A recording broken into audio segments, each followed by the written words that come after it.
Bienvenue dans notre débat du jour. On est ensemble, chers amis, chers adolescents, chers jeunes, mais aussi chers parents, chers tuteurs, chers encadreurs, parce que le débat du jour, c'est autour d'un fait de société, un fait de santé. Il faut en parler parce que ça détruit la vie de nos jeunes et donc du coup l'avenir est compromis, n'est-ce pas? Que pensez-vous de la toxicomanie? Les effets sont réels. On voit des jeunes chaque fois ivres. On se dit, ah, là, on va libérer là. Oui, mais après, qu'en sera-t-il de l'avenir de la République démocratique du Congo? Nous allons en parler. Justement, cette toxicomanie et la santé des jeunes, parce que quand on parle de santé, de plus en plus, c'est au-delà de la santé humaine. Il y a la santé humaine, l'environnement et même animal, parce que c'est le One Health qu'il faut privilégier. Et de plus en plus, alors, puisqu'on s'adresse aux jeunes, aux adolescents, nous avons aussi leur père éducateur pour pouvoir s'adresser à eux directement. C'est important. Même lorsqu'on est adolescent et jeune, c'est toujours lady first, n'est-ce pas? J'ai dit de dire bonjour. Bonjour Julie. Ça va? Je vais bien, merci. Et toi, ça va? Bah oui, ça va, ça ira. Merci de me recevoir sur ton plateau. Te saluant, Carmel, quand j'ai dit que même si c'est entre jeunes, ça commence assez tôt déjà. Okay. Cette révérence à la femme, il y a l'homme qui est de l'autre côté. Bon, qui a failli en réalité, Carmel, il y a un problème, non? Les bonnes choses arrivent à la fin, toujours, tu vois, on commence toujours par... Mais voilà, maintenant on arrive aux bonnes choses, ça va bien? Ça va très bien, vous, Madame Julie? Ça va. Voilà, les bonnes choses arrivent à la fin, alors on arrive, on croise les bonnes choses et c'est la toxicomanie. On en parle, mais c'est pas tout celui qui tire quelque chose, qui rejette la fumée ou de l'alcool qui est toxicomane, n'est-ce pas? Bon, alors, déjà pour donner une définition qui pourra être opérationnelle pour tout le monde, la toxicomanie, en fait, c'est l'effet de consommer une substance psychoactive, en fait des substances qui ont un impact sur le psychique et de manière assez, disons, exagérée, au-delà de la dose qui est permise. Parce qu'il est possible également dans les cadres médicaux qu'on vous prescrive certaines substances psychoactives juste pour adoucir par exemple les douleurs et tout ça. Mais lorsque cette consommation est exagérée, alors là, on parle vraiment de toxicomanie, ça vient de la dépendance. Et là, ça a des effets néfastes sur le corps et même sur le psychique. Voilà, sur le corps et même sur le psychique. C'est encore plus dangereux lorsque on commence très tôt, on s'accroche. On commence cette dépendance très tôt, enfant, jeune, adolescent, on aura du mal à s'en départager, n'est-ce pas? En fait, le problème de la consommation de substances psychoactives, c'est que plus on prend, plus on aime, et plus on en prend, en fait, plus on augmente la dose parce que les effets ne sont pas les mêmes. Ouais, on est habitué. Si on commence maintenant à 13 ans, à 12 ans, même plus tôt, à prendre ces substances, je crois que quand on va atteindre 25 ans, 30 ans, on va prendre des doses incalculables et on aura accumulé des années d'effets secondaires dus à cette consommation.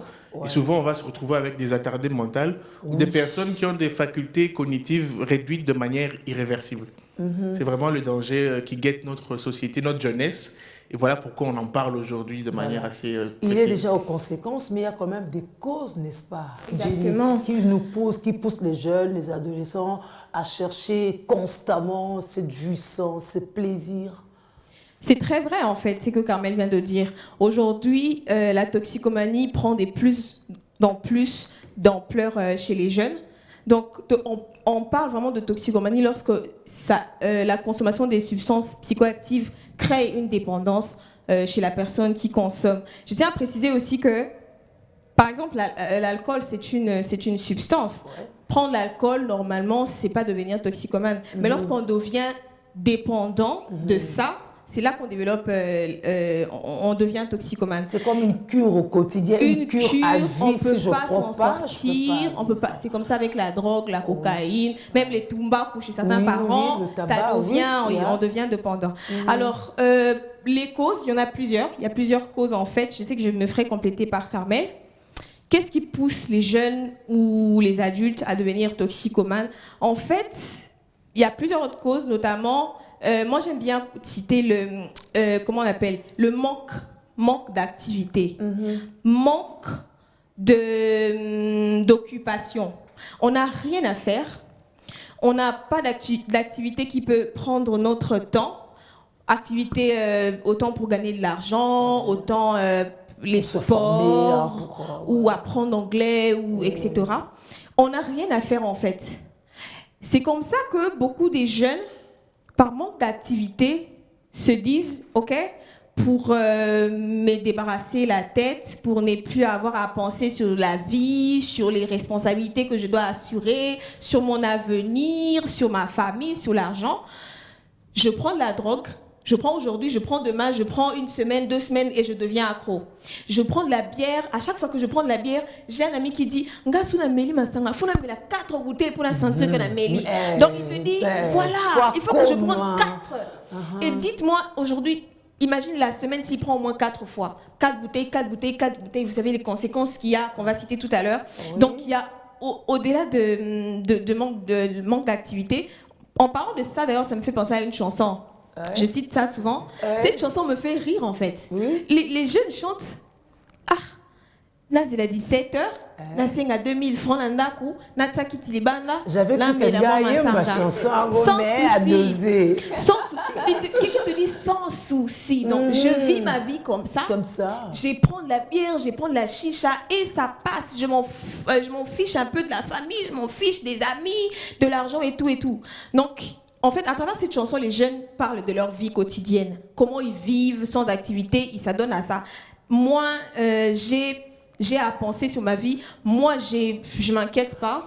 Donc voilà. Au-delà de ça, j'aimerais parler aussi de l'entourage. L'entourage aussi est une cause qui peut pousser un jeune ou une personne à devenir toxicomane. Sinon, on a l'impression que tu n'es pas branché. Oui, justement, le complexe et tout. Hervé, hier, il disait, lui, il a pris l'alcool parce que ses amis l'ont poussé à faire ça. Donc, au départ, d'après l'éducation de la famille, il ne pouvait pas prendre l'alcool. Il a pris ça parce que ses amis le traitaient de poule mouillée, tu n'es pas un garçon, tu n'es pas un homme. Voilà. Heureusement, d'ailleurs, pour lui, il n'a pas développé la dépendance à ça. Mais comment estimer le nombre des jeunes qui ont commencé par 1, 2, 3 et aujourd'hui sont devenus dépendants, accros à ça? Pour compléter, Jenny, sur les différentes causes en fait, de la toxicomanie, une des principales causes, en fait, le gros problème de la toxicomanie, c'est toujours le besoin d'interrompre le bon fonctionnement de la raison parce qu'on a des soucis, on a des stress, on a des problèmes.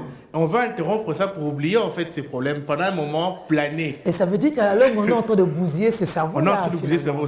Vous allez remarquer que les fumeurs de chambre, quand ils Azuma et l'eau, il plane, il commence à rire, il devient heureux. Il devient gros, grand, bleu, beaucoup petit. Ils peuvent rester nus, ils regardent une flaque d'eau, il a l'impression que c'est le mât Angélique. Oui. Donc c'est vraiment pour arriver à ce stade-là de bonheur, de plaisance et tout ça. Alors ça veut dire qu'en temps normal, si on n'a pas encore atteint un certain niveau d'addiction, on ne peut pas forcer ou imposer à son cerveau d'interrompre son système normal, n'est-ce pas? En principe, dans la consommation de substances psychoactives, le problème c'est la dose. C'est comme on dit, tout est poison ou rien n'est poison. C'est-à-dire que c'est la dose qui pose problème. Donc à une certaine dose, même un médicament par exemple peut devenir une drogue, une substance psychoactive et on devient dépendant. J'ai remarqué qu'il y avait plusieurs personnes qui étaient dépendantes des antidouleurs. C'est-à-dire que tu avais une douleur, par exemple, on a parlé lors de notre dernière émission des menstruations. On peut avoir des femmes qui ont des règles douloureuses et qui régulièrement prennent des antidouleurs pour surmonter cette douleur-là. Et finalement, elles deviennent accros. Parce qu'elles se rendent compte que finalement, 2 comprimés, ça ne fait plus effet. Alors, 3, 4, ainsi de suite. Tu nous proposes ceci, et la dose commence à augmenter. Elle commence à prendre certains médicaments forts. On en connaît un nom, je ne vais pas citer les noms des médicaments ici. Heureusement, elle risque de prendre. Donc, il y a ces médicaments-là qu'on prend comme ça, qui deviennent en fait de la drogue à cause de la dose, niveau de dose qu'on prend régulièrement. Alors, j'allais aussi ajouter un autre élément, et c'est un peu de citer différentes substances psychoactives. Ah oui, allons-y. Les énumérer. Il y a d'abord l'alcool. On connaît tous les alcools, notamment en particulier les whisky, Zododo, Aguenay, qui ont des pourcentages qu'on ne connaît pas. Donc, certaines peuvent avoir 50-60%, on ne connaît pas. Donc tu bois un truc vraiment à une température incroyable. Il Il y a tout ce qui est chanvre, chicata, chicha, qui aujourd'hui est devenu quasiment un effet de mode. Ah oui, de mode en frime. On est tendance, on est branché, comprend la chicha. Mais c'est du tabac, ça ne veut pas dire que c'est bon. Exactement les mêmes effets, les mêmes, disons, pourcentages de nicotine que la cigarette qu'on prend traditionnellement. Ouais. Mais puisqu'il y a un parfum de pomme, un parfum de fraise, on a l'impression que c'est tendance, ça n'a pas d'effet secondaire, mais en réalité, ça a des effets. Alors vous qui de temps en temps rencontrez des jeunes, n'est-ce pas, parce que vous êtes père éducateur, vous les côtoyez, ils vous font confiance, quelles sont les substances auxquelles ils recourent le plus? Les quinoa, par exemple. Déjà, la gestion la plus répandue, c'est l'alcool. Ça, c'est clair. En général. Pour les jeunes, en général, c'est l'alcool, ils prennent l'alcool. Mais il y a aussi beaucoup de jeunes qui recourent à des aphrodisiaques. Oui. C'est-à-dire que je parlais dans l'émission précédente, il y a ce que les jeunes prennent mouton rouge, mouton jaune, qui en prennent excessivement, presque tous les jours, s'ils veulent avoir des activités sexuelles et tout ça. Parce que le coût est assez accessible, quoi. Voilà, c'est tellement accessible. D'ailleurs, pendant que... Et le coût et les ventes. Pendant qu'on y est, c'est d'ailleurs aussi une de cause de la consommation de substances psychoactives. Je dis souvent que l'offre crée parfois la demande. Oui. Donc le fait que les substances soient tellement disponibles et à un coût dérisoire, ça pousse à quelqu'un à essayer d'acheter, goûter, voir un peu comment c'est. Et finalement, il s'accroche puisque ça a des effets au départ adoucissants. Et du coup, il continue à goûter encore et encore. Alors, on en arrive aux conséquences, n'est-ce pas, de ce fait-là de voir, c'est accessible, j'essaye, et puis, qu'est-ce que ça crée comme conséquences, entre autres? Oh, les conséquences, il y en a beaucoup. Et en tout cas, je vous assure que les conséquences sont négatives, toutes négatives. Il y a des conséquences vraiment liées à la santé de la personne qui prend. Par exemple, un toxicomane réduit sa capacité de réflexion. Le cerveau est tellement affaibli qu'on ne peut plus réfléchir au-delà du bout de son nez, pas plus loin. On reste là. Il n'y a qu'à voir quelqu'un, déjà il est en train de se balancer comme ça, il te voit vous imaginez quelqu'un comme ça il veut te toucher à gauche, toi t'es à droite en fait. Sérieusement. Donc on est vraiment limité et nous savons que le cerveau est l'élément moteur du corps humain. Et donc quand son cerveau est limité en termes de réflexion, c'est foutu, c'est fini. On ne peut pas élaborer des projets, on ne peut pas penser à l'avenir, on ne peut pas réfléchir sur les enfants, sur sa femme, sur ses études en tant que jeune. Donc on devient limité, borné, on pense plus que à se distraire avec les femmes. Ça c'est une autre conséquence aussi. C'est que quand je me drogue, un jeune homme qui se drogue, ça augmente les plaisirs sexuels. Et donc, les jeunes va vouloir déverser ça sur quelque chose. Il attrape une fille, il y a qu'on appelle ça 500 francs et ils vont aller ensemble. Et c'est comme ça que, après avoir couché avec la fille, sous l'effet de la drogue, la fille attrape la grossesse. C'est comme ça qu'il y a des grossesses non désirées. Ah oui, surtout il est fait à drogue quand même. Voilà, la fille tombe enceinte. Mais oui, non, on ne fait pas exprès lorsque le matin on nie. Tout est flou. Non, pas toujours. Peut-être qu'il ne s'en souvient pas. Pas du tout. Sous l'effet de la drogue. Et pour compléter, Jenny, par rapport aux conséquences, en fait, il y a des conséquences au niveau mental, effectivement, sur sa vie sociale, du fait de la consommation de ces substances. Mais il y a aussi des conséquences sur le physique. C'est-à-dire que déjà, par exemple, on a des problèmes de foie. On peut avoir des problèmes de foie lorsqu'on consomme excessivement d'alcool, de très forte teneur en alcool. Lorsqu'on consomme énormément, par exemple, certains produits qui ont du mal à être évacués par les urines. Donc, ça nous pose des problèmes de reins par la suite. On peut avoir des cancers suite à ces consommations de ce produit.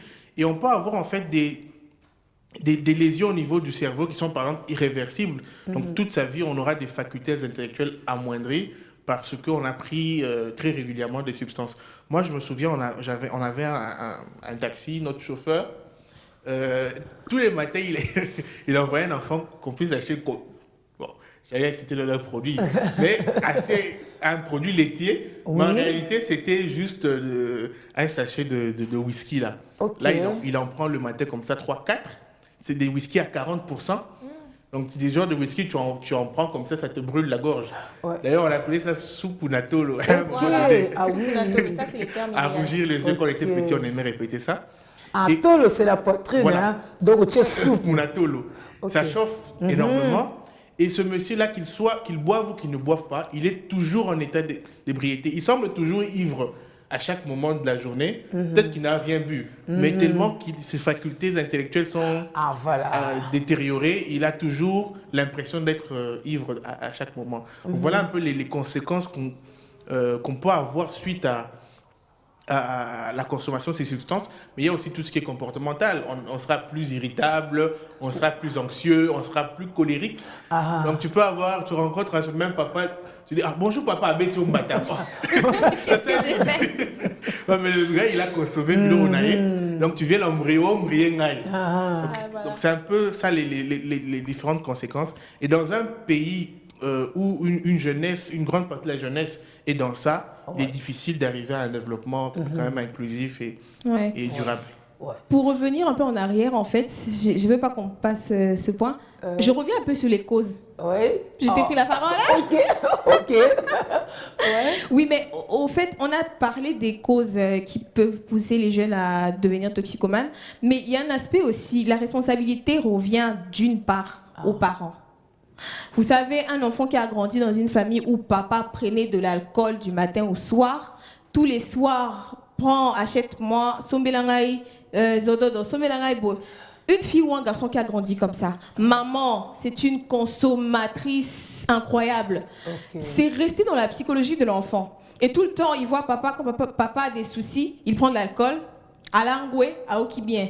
C'est qu'il y a une personne à colis quand j'aurai des soucis, j'achète, je prends de l'alcool et je vais me sentir bien. En fait, je pense que les jeunes aussi s'inspirent des parents qui, eux, devraient être des modèles pour les enfants, sont devenus des mauvais exemples. Et c'est comme ça qu'aujourd'hui, beaucoup de jeunes deviennent... Mais je ne sais pas d'où c'est parti. En réalité, c'est parti de la maison. Comme ça, aujourd'hui, il est devenu toxicomane, il prend de la drogue ou de l'alcool parce qu'il s'est inspiré des parents. Parce que très souvent, les enfants, lorsqu'ils débarrassent, ils ont tendance chaque fois à vider complètement. Les vieux papas du quartier qui envoient un enfant qui est son mélange chimbok. Et quand l'enfant va acheter, il demande à l'enfant d'allumer. Donc l'enfant prend un peu, pour allumer, il faut tirer un peu pour que le feu prenne. Et l'enfant teste 2 fois et puis c'est parti. Et très souvent, je me souviens, on ne frappe pas à la maison lorsqu'on le faisait. Étant enfant, pour imiter en fait les grands qui prennent... On pensait que c'était cool de prendre la cigarette. On prend le papier, on plie, on essaie de l'allumer, on teste un peu là. Et puis on tousse parce que ça fait mal à la gorge. Et là, on nous frappe sérieusement. Et maintenant, imaginons, lorsqu'un enfant comme ça essaie par curiosité, maintenant la chicha, ça n'a pas ça fait pas mal, c'est doux. Et ça, c'est... Bon, je n'ai jamais goûté à ça, mais je suppose mais que il c'est semble goût. que c'est doux. C'est doux et ça, c'est un goût de fruit.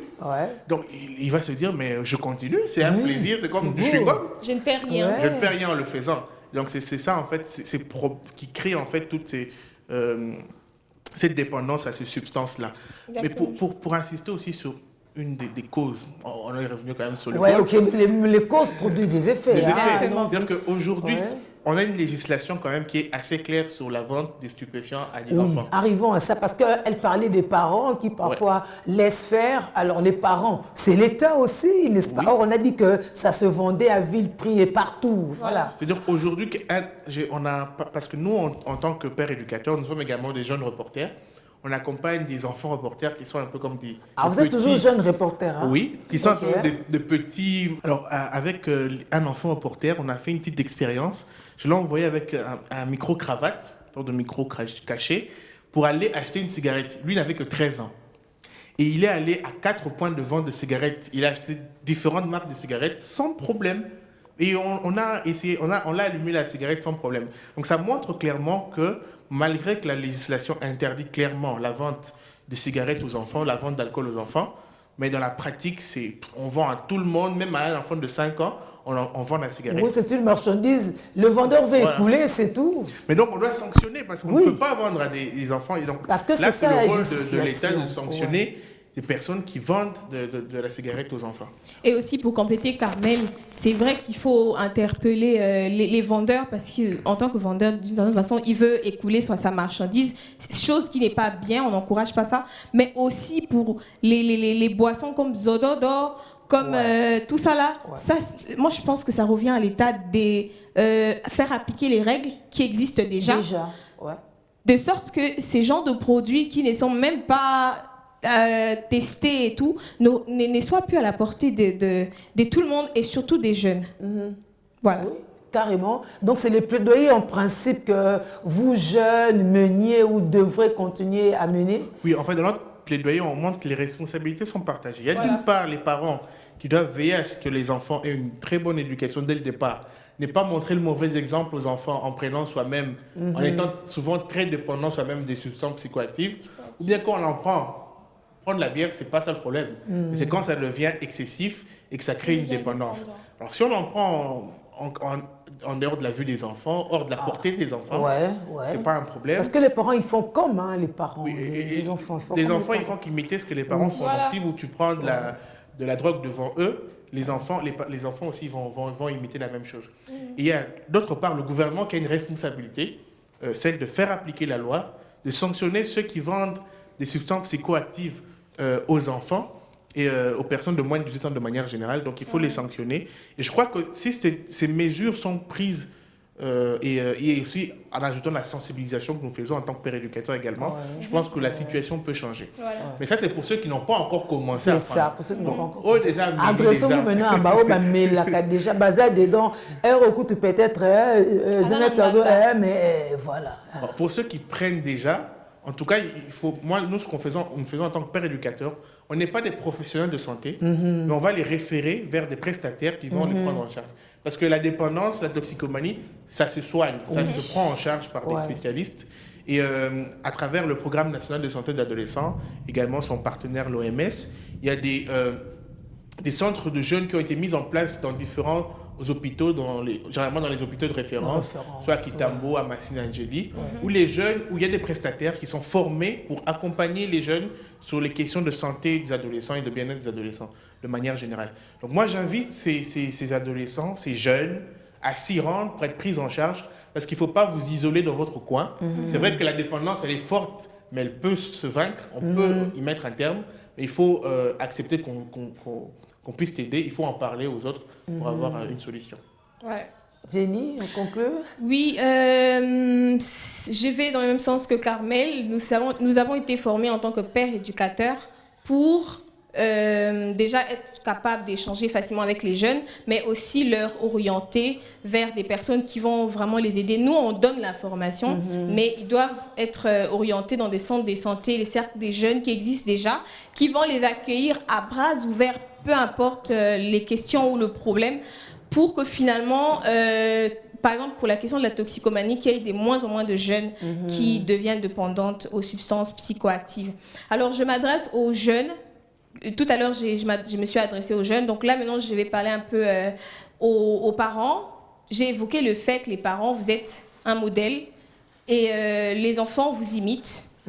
Les enfants imitent ce qu'ils voient autour d'eux. Les jeunes d'aujourd'hui, certains jeunes sont devenus dépendants à l'alcool parce qu'ils vous ont vu en train de les faire depuis leur bas âge. Et donc, à partir d'aujourd'hui, vraiment, chers parents, essayez d'être des modèles comme vous devriez l'être, pour que les jeunes s'inspirent un peu de vous et que autant la question toxicomanie et toutes les autres questions liées à la santé des adolescents, aujourd'hui on parle d'une sexualité responsable. Voilà. C'est une belle interpellation. Moi, je prolonge un peu la liste des parents en parlant aussi de ce qui est comme éducation diffuse, parce que c'est vrai que les parents, ils boivent à la maison, les enfants peuvent voir, mais aussi dans nos quartiers, les rues et tout ça sont bondés des gens.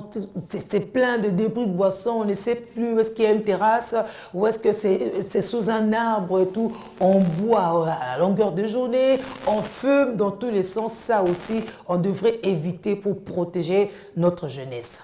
N'est-ce pas? C'est fondamental, mais surtout à l'État de faire appliquer la loi, parce qu'on a des très très jolis textes, mais appliquons-les pour sauver nos jeunes, nos adolescents. On est un pays jeune. Si on laisse nos jeunes, nos adolescents sombrer dans la toxicomanie, eh bien, ça va les amener tout droit en enfer.